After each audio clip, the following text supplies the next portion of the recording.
सुरभि की शादी थी। सुरभि की बड़ी बहन कविता आ चुकी थी।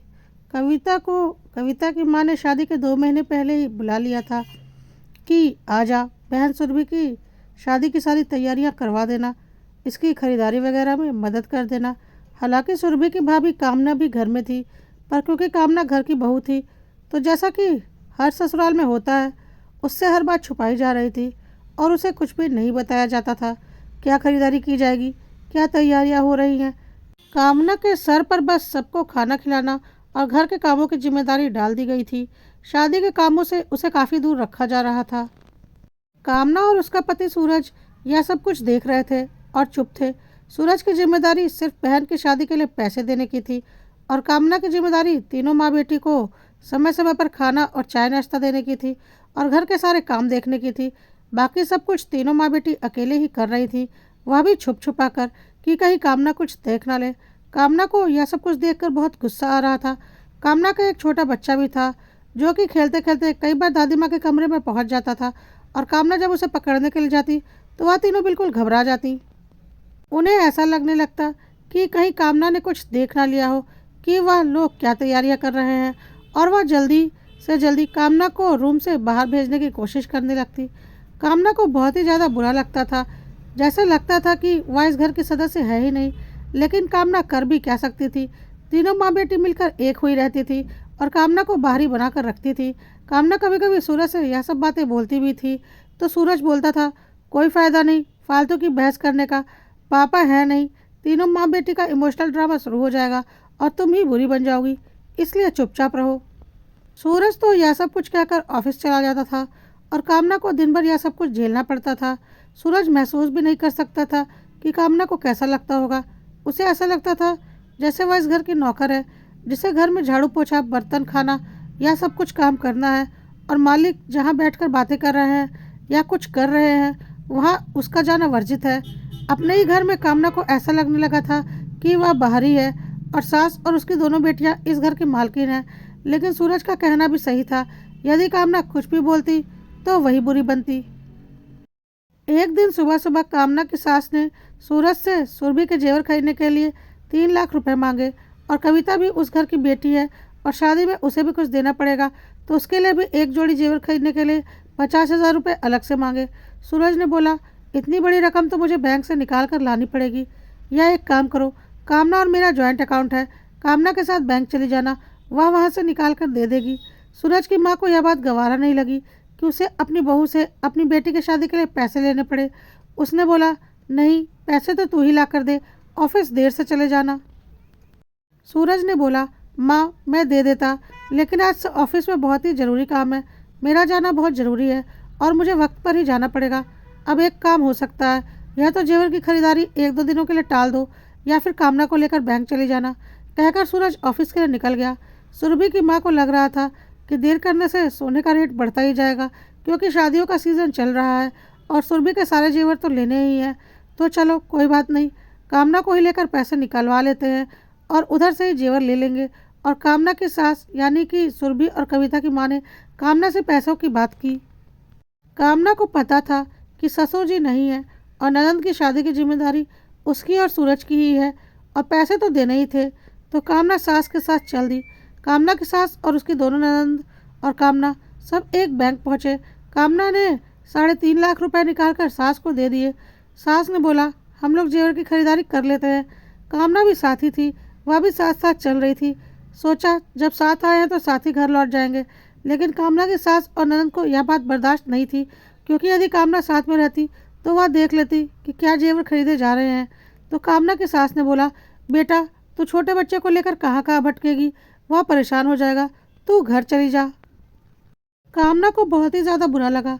बैंक के पास में ही जेवरों की दुकान भी थी, फिर भी सासू माँ उसे भगाने पर लगी थी कि कहीं वह उनकी खरीदारी देख न ले। कामना की आंखों में बिल्कुल आंसू आ गए थे और वह चुपचाप ऑटो करके घर आ गई। उसकी सास और ननद ने अपनी खरीदारी की और घर आ गए। उन्होंने कामना को कोई भी जेवर दिखाने जरूरी नहीं समझे और ना ही कामना ने कुछ बोला। शाम को जब सूरज घर आया तो कामना सूरज के सामने बहुत रोई और बोली, मुझे तो लगता ही नहीं कि मैं इस घर की बहू हूँ, तुम मुझे कुछ बोलने नहीं देते, कुछ बोलो तो यहाँ बेटी माँ बेटी आंसू बहाने लगती हैं और मैं बुरी बहू साबित हो जाती हूँ। लेकिन सच्चाई क्या है यह तुम भी बहुत अच्छे से जानते हो। तुम पैसे कमाने की मशीन हो और मैं घर का काम करने वाली एक नौकर हूँ। सूरज ने बोला, अब कर ही कह सकते हैं, मुझे बहुत अच्छे से पता है यदि मैंने या तुमने कुछ भी बोला तो माँ पूरे रिश्तेदार और मोहल्लों में यह बात बोल बोल कर कि पापा नहीं है और मेरे बेटे बहू अपनी बहन की शादी में रोड़े लगा रहे हैं, यह कह कह कर हमें बदनाम कर देगी, हमारा जीना मुश्किल करके रख देगी। इसलिए जो जैसा चल रहा है चलने दो, एक बार सुरभि की शादी हो जाने दो, उसके बाद सुरभि इस घर से विदा हो जाएगी। फिर तो दोनों बेटियां अपने अपने ससुराल में रहेंगी और तुम भी यहाँ पर आराम से रहना। कभी कभार का मिलना जुलना होगा, सारी टेंशन ही खत्म हो जाएगी। कुछ देर की परेशानी है, इसका सामना कर लो, क्योंकि यदि हमने अभी कदम पीछे हटाए तो ज़िंदगी भर के लिए हम बुरे साबित हो जाएंगे। कामना ने बोला, ठीक है, लेकिन सुरभि के विदा होते ही मैं इन लोगों की बातों का जवाब जरूर दूंगी और उस वक्त तुम मुझे कुछ नहीं बोलोगे। जो भी पड़ोसी या रिश्तेदार मुझे या तुम्हें कुछ भी बोलेंगे, बोलने दो, मुझे रत्ती भर फर्क नहीं पड़ता और मैंने सोच लिया है कि इन्हीं की बातों का माकूल जवाब मैं देकर रहूँगी। सूरज ने बोला, ठीक है, जैसा तुम्हें ठीक लगे। जब मैं मेरी माँ और बहन को उनके गलत करने के लिए रोक नहीं सकता तो मैं तुम्हें कैसे रोकूं? आखिर तुम भी इंसान हो। और सूरज सोने चला गया। सुरभि की शादी की सारी खरीदारी जोर शोर से चल रही थी और कामना को कुछ भी नहीं दिखाया जा रहा था कि क्या कपड़े और जेवर और मेकअप आदि खरीदे गए हैं, और ना ही अब कामना को कोई इंटरेस्ट था उन चीज़ों को देखने में। वह बस अपने काम करती और अपने रूम में रहती।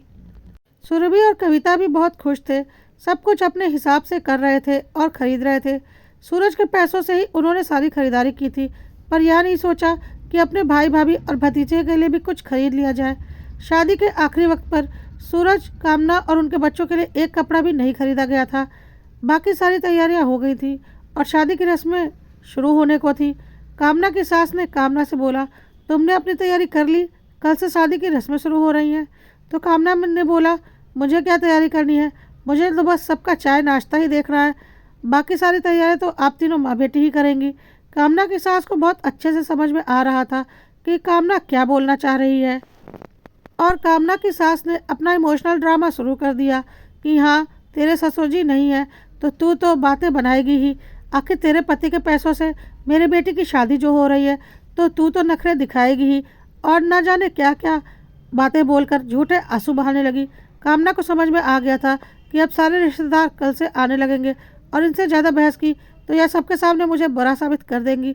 सूरज गलत नहीं बोल रहा था और फिर वह यही बोलेंगी कि देखा, सुरभि की शादी में रोड़ा लगाने के लिए मेरी बहू यह सब कुछ कर रही है। इसलिए कामना ने सोचा, जैसे इतने दिनों तक सब कुछ सहा है, कुछ दिन और सही, शादी खत्म होते ही मैं इन सबको इनकी असलियत दिखा दूंगी और तब कोई यह भी नहीं बोल सकता कि मैं शादी में रोड़े लगा रही हूँ, क्योंकि सुरभि तब तक विदा हो चुकी रहेगी। कविता और सुरभि ने आकर कामना को उल्टा सीधा बोलना शुरू कर दिया और बोलने लगी, क्या भाभी, 2-4 दिनों में मैं विदा होकर चली जाऊंगी और आप घर में कलह कर रही हैं। मैं तो मेहमान हूँ, कविता दीदी तो पहले ही शादी करके जा चुकी हैं, अब मैं भी चली जाऊंगी। तुम इस घर की इकलौती मालकिन हो, फिर भी इतना बवाल मचा रही हो। हमारी माँ का हमारे बाद क्या होगा, यह सोच सोच कर ही हमें तो चिंता हो रही है। पता नहीं तुम माँ के साथ क्या करोगी। अभी जब हम इस घर में हैं तब तुम माँ को रुला रही हो, और पता नहीं क्या क्या कामना को बोलने लगी। कामना को पता था इन माँ बेटियों से बहस करने का कोई फ़ायदा नहीं, और वह चुपचाप अपने कमरे में चली गई। और कविता, सुरभि और कामना की सास तीनों एक दूसरे को देखकर मुस्कुराने लगी और खुद की जीत पर गर्व महसूस करने लगी। और इसी तरह से सुरभि की शादी का दिन भी आ गया और सुरभि की शादी हो गई। शादी तक कामना ने खुद को बहुत कंट्रोल करके रखा हुआ था। गुस्सा तो उसके अंदर बहुत था, पर वह बहुत ही सामान्य व्यवहार कर रही थी और सबके सामने अच्छा बर्ताव कर रही थी, क्योंकि वह नहीं चाहती थी कि उसके और उसके पति के ऊपर कोई भी लांछन लगे, क्योंकि उन्होंने अपनी ज़िंदगी भर की कमाई ननद की शादी में लगा दी थी, जिसका कोई मोल इन माँ बेटी की नज़रों में नहीं था। लेकिन कामना ने सोच रखा था कि सुरभि के विदा होते ही वह इन माँ बेटों की असलियत को जरूर दिखाएगी। उस वक्त कुछ रिश्तेदार और पड़ोसी तो घर में होंगे ही, लेकिन उसे कोई फ़र्क नहीं पड़ेगा, जिसे जो बोलना है बोले। कोई यह तो नहीं बोलेगा कि मैंने ननद की शादी में रोड़े लगाए। सुरभि विदा हो रही थी और वह कामना के गले मिली। कामना ने सुरभि को गले लगाते हुए उसके कान में बोला, बहुत बहुत धन्यवाद इस घर से जाने के लिए। तुम्हारी भी एक कुंवारी ननद है और तुम्हारे भी ससुर जी नहीं है। ईश्वर से दुआ करती हूँ कि जो व्यवहार तुमने और तुम्हारी माँ और बहन ने मेरे साथ किया है, वही व्यवहार तुम्हारी सास और ननद तुम्हारे साथ भी करें। मैं इतने दिनों तक खामोश थी, इसलिए नहीं कि मैं तुम लोगों से डरती थी, बल्कि इसलिए कि मेरे पति ने अपने ज़िंदगी भर की जमा पूंजी से अपनी बहन की शादी की तैयारी करवाई थी, और मेरे थोड़े से गुस्से से उनकी यह जीवन भर की तपस्या भंग हो जाती और उनके ऊपर एक ऐसा लांछन लग जाता जो मैं बिल्कुल भी नहीं चाहती थी।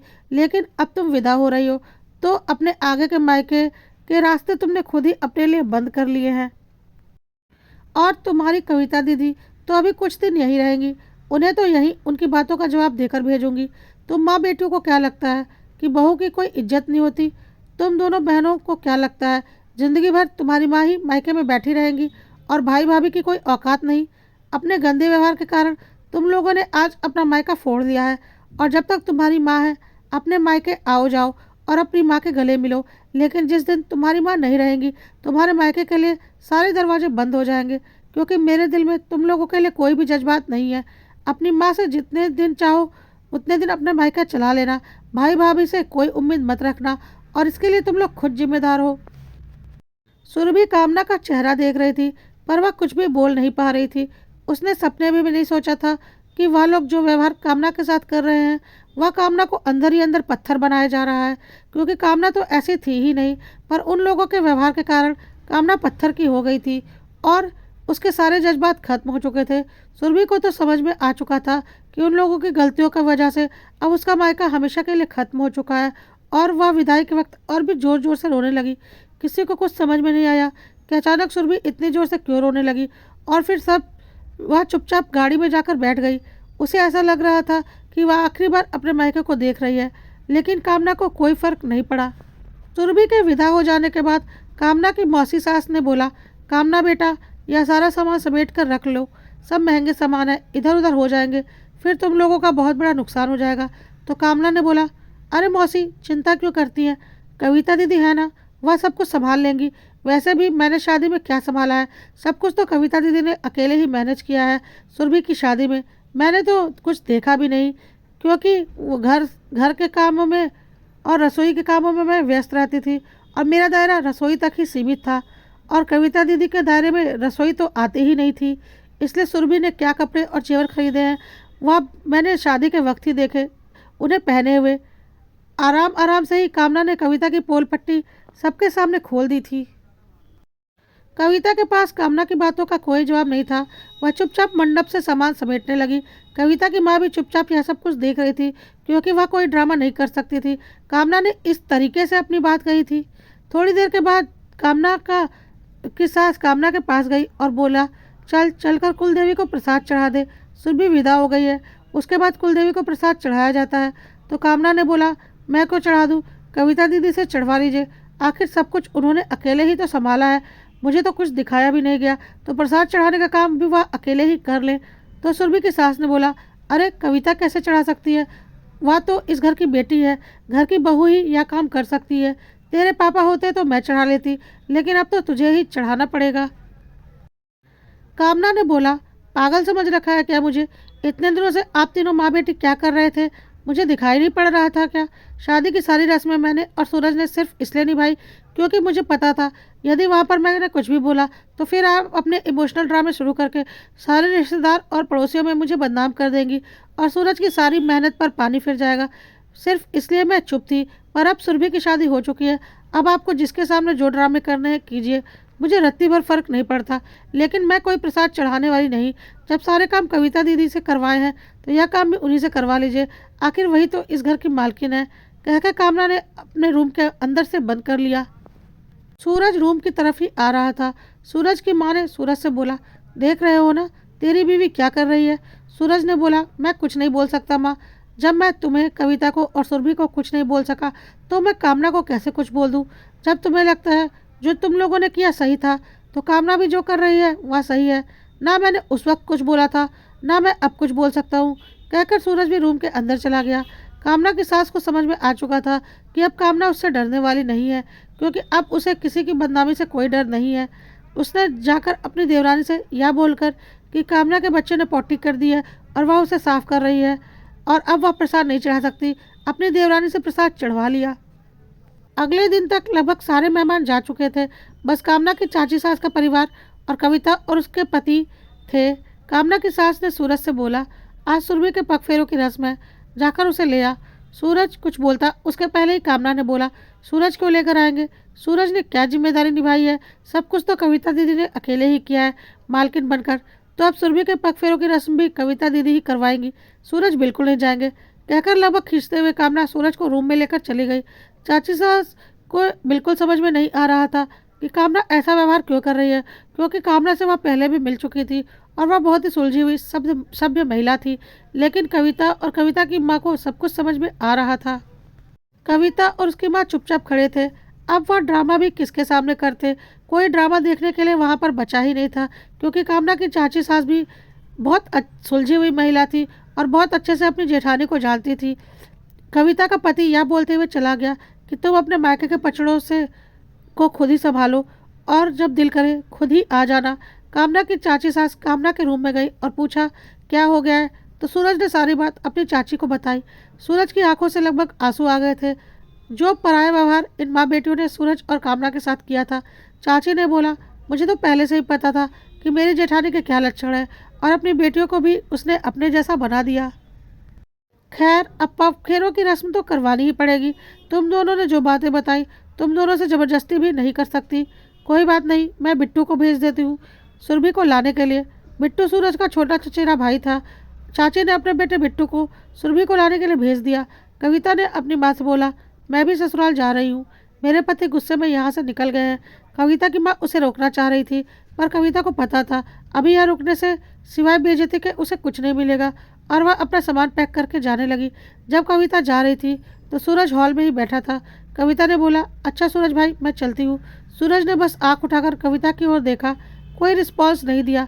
कविता को समझ में आ चुका था कि रिश्तों में दरार आ गई है, पर वह क्या कर सकती थी? इन सब की जिम्मेदार वह खुद ही थी। पता नहीं किस गुमान में तीनों माँ बेटी ने यह सब कुछ किया था। खैर, कविता घर के बाहर आ गई। खिड़की से कामना बाहर की ओर देख रही थी और दोनों की नज़रें आपस में टकराई।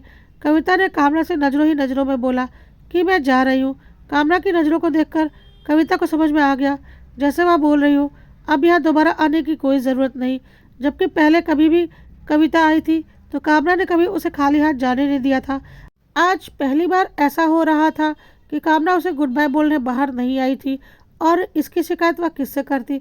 आखिर खुद का व्यवहार भी तो उसे पता था कि उसने इन 2 महीनों में क्या किया है। और कविता चली गई। उधर बिट्टू सुरभि को लेकर पगफेरों के लिए आ गया था, लेकिन कामना अपने रूम से बाहर भी नहीं निकली। सुरभि को तो पहले से ही पता था कि कामना अब उसकी कोई खातिरदारी नहीं करने वाली। कामना की चाची सास ने सुरभि का स्वागत किया और जो भी रस्म करनी थी सुरभि के लिए चाची ने ही की। कामना और सूरज रूम से बाहर भी नहीं निकले। सूरज तो एक बार को सुरभि से मिलने के लिए जाना भी चाहता था, पर कामना का गुस्सा देखकर उसकी हिम्मत ही नहीं हुई, क्योंकि 1-2 महीनों में कामना के साथ यहाँ जो कुछ भी हुआ वह किस दर्द से गुजरी है या उसने हर रात देखा था। सुरभि और सुरभि की माँ खामोश थे। उन्होंने सोचा भी नहीं था कि उनके किए का इतना बड़ा अंजाम होगा। वह तो यही सोच रहे थे जैसे आज तक सब कुछ ठीक हो रहा था, आगे भी सब कुछ ठीक होता रहेगा। सुरभि की चाची सास ने सुरभि से बोला, देख सुरभि, तेरी माँ बहुत तेज औरत है। मैं उसे बहुत अच्छे से जानती हूँ, क्योंकि वह मेरी जेठानी है और अब उसने अपने जैसा ही अपनी दोनों बेटियों को भी बना दिया है। तेरी भाभी बहुत अच्छी है, तुझे भी पता है। उसने हमेशा तुम लोगों के लिए किया ही है। नहीं तो आज के ज़माने में कोई भी भाई भाभी अपने जीवन भर की जमा पूंजी बहन की शादी में लगा दे, या कोई नहीं कर सकता।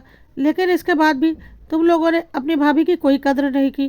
क्या तुम्हारी बात जीवन भर तुम्हारे मायके में बैठी रहेगी? नहीं ना, आगे का मायका तो भाई भाभी ही चलाएंगे।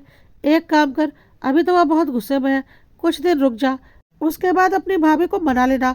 वह बहुत अच्छी है, जरूर मान जाएगी। सुरभि ने बोला, हाँ चाची, बिल्कुल, मुझे मेरा मायका वापस चाहिए।